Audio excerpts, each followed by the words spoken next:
آج سے چند روز پہلے محسن نقوی صاحب کے ایک بیان کے بعد پاکستانی سیاست کے اندر ایک بھونچال ہے، اور یہ بھونچال ایسا نہیں ہے کہ جس کی بنیاد یا جس کا نقطہ آغاز محسن نقوی کا ایک سٹیٹمنٹ تھا۔ محسن نقوی نے جو کچھ ایکچول میں پاکستان سارے میں ہو رہا ہے اسی کی ایک جھلک دی ہے۔ جھلک دینے کی انہیں ضرورت کیوں پیش آئی یہ مجھے پتہ نہیں ہے، کیونکہ اسی نظام کی وہ خود نمائندگی کرتے ہیں، اس کا ایک تگڑا طاقتور قسم کا مہرہ ہے، اور جو چیزیں پاکستان میں ہلتی ہیں، ڈیسیژن میکرز ہیں، اس کا ایک سینٹرل پلر کے طور پر ویکٹ کرتے ہیں، کیونکہ انٹیریئر منسٹری کے بغیر جو بہت ساری کارروائیاں ہوئیں پاکستان میں، جیسے 26 نومبر پی ٹی آئی بہت شور مچاتی ہے، تو 26 نومبر انٹیریئر منسٹر کے بغیر ہو نہیں سکتا نا۔ 26 نومبر یا کوئی اور واقعہ اگر کشمیر میں کچھ ہوا یا راولہ کوٹ کے اندر ایکشن کا ذکر ہوتا ہے تو وہ بھی انٹیریئر منسٹر کے بغیر نہیں ہو سکتا۔ لیکن سوال اکثر یہ اٹھایا اب جاتا ہے کہ انٹیریئر منسٹر کو یا محسن نقوی کو یہ بیان اب دینے کی ضرورت کیوں پیش آئی، اور اس کے فوراً بعد D G I S P R نے اس کو انڈورس بھی کر دیا۔ تو کیا اس سے مراد یہ لی جائے کہ جو فروری 2024 کو ایک hybrid plus plus model create کیا گیا تھا اس سے ان کی بس ہو گئی ہے، ہاتھ کھڑے ہو گئے، بس اب اور نہیں، کافی ہو گیا، ہم جو کچھ کر سکتے تھے کر لیا، اب یہ چل نہیں رہا، یہ والی سٹیج آ گئی ہے کہ بس اب آگے بڑھنا ہے، اس سے کام گزارا نہیں ہے ہمارا؟ کیونکہ جس چیز کو انہوں نے چھیڑا ہے اگر تو ایکچول اس کا امپلیمنٹیشن چاہتے ہیں تو پھر تو نون لیگ اور پیپلز پارٹی موجودہ شکل میں جہاں جہاں موجود ہیں وہ رہ نہیں سکتے، اور جو وہ رد عمل دیں گے وہ رد عمل یہ سنبھال بھی نہیں سکیں گے جنہوں نے یہ سیٹ اپ بنایا، کیونکہ عام طور پر ایک ساتھ ہوتا تھا فریق تو دوسرا متبادل انہوں نے ہاتھ میں پکڑا ہوتا تھا، یا ایک مخالف ہے ایک ساتھ ہے اس کو چھوڑتے تھے تو وہ پکڑ لیتے تھے۔ پیپلز پارٹی اور نون لیگ اسی طریقے سے عدل بدل کرتے تھے، جب ان دونوں کو ڈمپ کیا تو پی ٹی آئی آ گئی، اب پی ٹی آئی بھی اندر ہے، اور یہ نہیں ہو سکتا کہ پیپلز پارٹی اور نون لیگ کو بھی مخالف بنا لیا جائے، تو ایک فریق تو ساتھ رہنا چاہیے۔ آپ کسی ٹیکنوکریٹ کو بھی لا کے بٹھانا چاہیں یا محسن نقوی کو ہی پرائم منسٹر کی کرسی پر بٹھانا چاہیں، پھر بھی کسی ایک مین سٹریم پولیٹیکل پارٹی کی سپورٹ ضروری ہے۔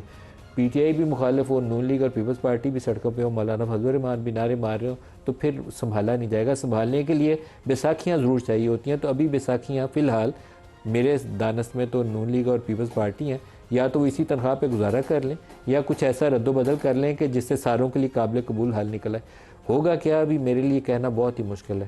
بعض لوگوں کی رائے یہ تھی کہ کشمیر میں صورتحال بہت خراب تھی، لوگ ووٹ ڈالنے آ نہیں تھے رہے، کوسچن کر رہے تھے ریٹ آف دی اسٹیٹ کو۔ راولہ کوٹ میں جو کچھ ہوا بہت ساری چیزیں ہم نے رپورٹ بھی نہیں کی، تو اس کے لیے یہ بہت اچھی ڈسٹریکشن ہے کہ نون لیگ اس کی طرف پیپلز پارٹی کی طرف انگلی اٹھا کے کہے وہ چور ہے، اور پیپلز پارٹی ساری جو ہے وہ انگلی اٹھائے اور وہ نون لیگ کی طرف ہاتھ کرے اور وہ کہے کہ نہیں یہ چور ہے۔ سارا کچھ ہو رہا ہے پاکستان میں، ابھی اس کو شاید 2 4 5 6 روز لگیں گے تو پھر ہمیں اس کو سمجھنا آسان ہو جائے گا، لیکن شاید سب کے ہاتھ میں وہ جو کھلے کارڈ ہوتے تھے نا آپشنز کے، وہ آپشنز کے اتنے آسان کارڈ اب کسی کے ہاتھ میں ہے نہیں۔ ملک کے حالات یہی ہیں کہ سارے جو نوجوان نسل خاص طور پر جس کو کاکروچ کی آج کل انڈیا والی اس موومنٹ کے بعد پاکستان میں بھی تشبیہ دی جاتی ہے، پڑھی لکھی یوتھ جو ان امپلائڈ ہے، جس کے پاس اپرچونٹی کوئی نہیں ہے، وہ ایک ڈس اپوائنٹمنٹ کا مایوسی کا شکار ہے کیونکہ اس کے پاس روزگار نہیں ہے۔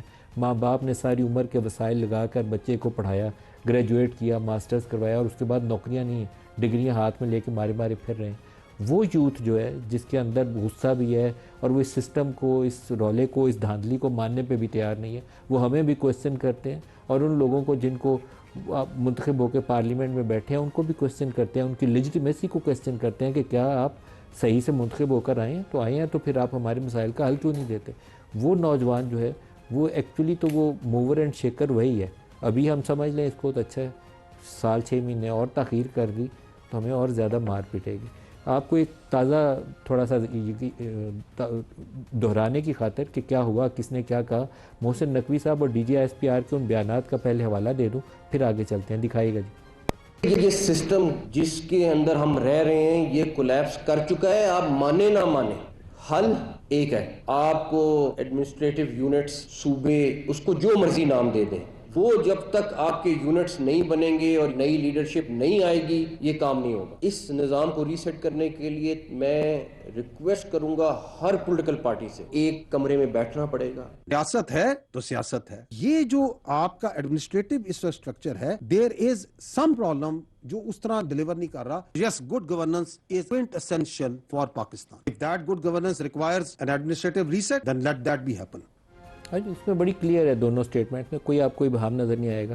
شرجیل میمن نے جو کچھ آج کہا وہ بھی آپ کو دکھاتا ہوں، اور یہ صرف شرجیل میمن نہیں کہہ رہے، بہت سارے پیپلز پارٹی کے لوگ یہ کہہ رہے ہیں، بہت سارے نون لیگ کے لوگ کہہ رہے ہیں۔ نون لیگ پیپلز پارٹی کی طرف انگلی اٹھا رہی ہے, پیپلز پارٹی نون لیگ کی طرف انگلی اٹھا رہی ہے. بہت پرفیکٹ سچویشن ہے جس میں اگر اصل مسئلوں سے توجہ اٹھانی ہو تو یہ کھیل لیں چند دن اور, لیکن دین واٹ. سنیے گا شرجیل میمن کیا کہہ رہے ہیں. 2024 کے انتخابات کی تاریخ کو دہرایا گیا کشمیر کے انتخابات میں. وہ فارم 47 کی حکومت تھی, یہ فارم 47 پلس کی کارروائی تھی. فارم 47 کی حکومت جو کہ پنجاب میں اور وفاق میں اس وقت حکومت کر رہی ہے, جو چیف منسٹر صاحبہ تھیں یا پرائم منسٹر صاحب تھے یا میاں نواز شریف صاحب تھے, یہ اپنی سیٹیں نہیں جیتے تھے. وفاقی حکومت کی الٹی گنتی گننے کا وقت اب شروع ہوا جاتا ہے. وفاقی حکومت پہ ڈاکہ ڈال دیا, پنجاب حکومت پہ ڈاکہ ڈال دیا, اب وہ کشمیریوں کے حق پہ جو ہے ڈاکہ ڈالنے کی اگر وہ سمجھتے ہیں کہ ہر بار ان کو ہر چیز ہضم ہو جائے گی, اس بار ہضم نہیں ہو سکے گی. یہ بیانات کے ساتھ ساتھ وہ جو کاکروچ کی آج کل بار بار گردان دہرائی جاتی ہے, تو ایک فیض احمد فیض نے ایک نظم لکھی تھی, اس کے میں پوری تو نہیں پڑھتا, چند ایک مصرے پڑھ دیتا ہوں. وہ کہتے تھے وہ اسی طرح کے کاکروچز کے لیے تشبیہ جن کو آج دی جا رہی ہے ان کے لیے انہوں نے لکھا تھا, یہ گلیوں کے آوارہ بیکار کتے کہ بخشا گیا جن کو ذوق گدائی, زمانے کی پھٹکار سرمایہ ان کا, جہاں بھر کی دھتکار ان کی کمائی.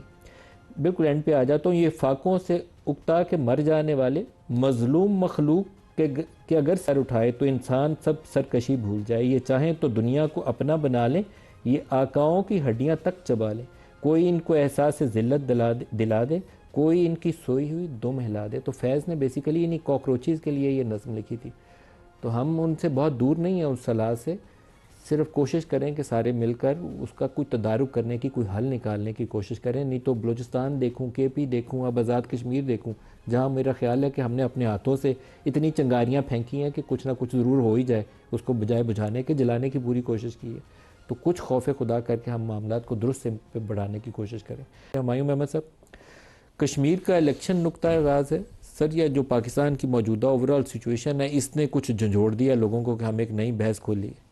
بسم اللہ الرحمن الرحیم. ایاک نعبد و ایاک نستعین. مجھے عمران خان کا ایک انٹرویو یاد آ رہا ہے, مجھے یاد نہیں ہے کہ اینکر کون تھا یا کس نے لیا تھا. انہوں نے کہا تھا کہ دنیا کے کسی بھی نظام میں آپ آصف علی زرداری صاحب یا میاں نواز شریف صاحب کو بٹھا دو, وہ نظام فیل ہو جائے گا. انہوں نے کہا تھا کہ اگر ان کو آپ یو کے اندر پرائم منسٹرشپ دے دو, 5 سال کے اندر یو کے جو ہے نا قرض دار ہو جائے گا اور پاکستان سے قرضہ مانگے گا. یو کے آج کل اپنے وزیر اعظم انہوں نے خود ہی منتخب کیا, نہیں کیا, تم یہ کچھ ہی کہہ رہے ہیں. میں وہ بتا رہا ہوں. نمبر 2, انہوں نے اس وقت کہا تھا 2022 میں جب ان کو ایک غلط طریقے سے وہ سائفر جس کے بارے میں اس زمانے میں سب کہتے کہ وہ ایگزسٹ ہی نہیں کرتا, اس کی بیسس پہ جب نکالا جا رہا تھا تو انہوں نے باجوہ صاحب کو مخاطب ہو کے کہا تھا کہ جنرل صاحب آپ ہمیں ہٹا تو رہے ہو, آپ سے معیشت نہیں سنبھلے گی. آج 4 سال بعد ہمارے جو سب سے پاورفل منسٹر ہیں انکلوڈنگ پرائم منسٹر, ان سب میں, اور یہ میں نہیں کہہ رہا, یہ ان کے اپنے رانا ثناء اللہ صاحب کا بھی کہنا ہے, سب سے پاورفل ہیں.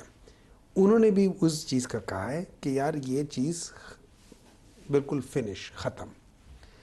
اور یہ ان کو احساس اس لحاظ سے ہوا ہے کہ جس وقت انہوں نے پاکستان تحریک انصاف کو نکالا تھا تو آواز آئی تھی کہ اسٹاک ایکسچینج اوپر چلا گیا ہے, آواز آئی تھی کہ $100 بلین کے معاہدے ہونے والے ہیں, آواز آئی تھی کہ معیشت ایک دم اڑنے لگی ہے, پاکستان اڑان, اور یہ اڑان اور وہ اڑان آج میرے خیال میں وہ کسی زمانے میں یہاں ایک بس سروس ہوتی تھی اڑان, وہ بھی نہیں رہی تھی, آج انہوں نے وہ کام کر دیا ہے. ان کو یہ سمجھ نہیں آتی کہ وجہ کیا ہے, اور میں وجہ بڑا سمپل ہے.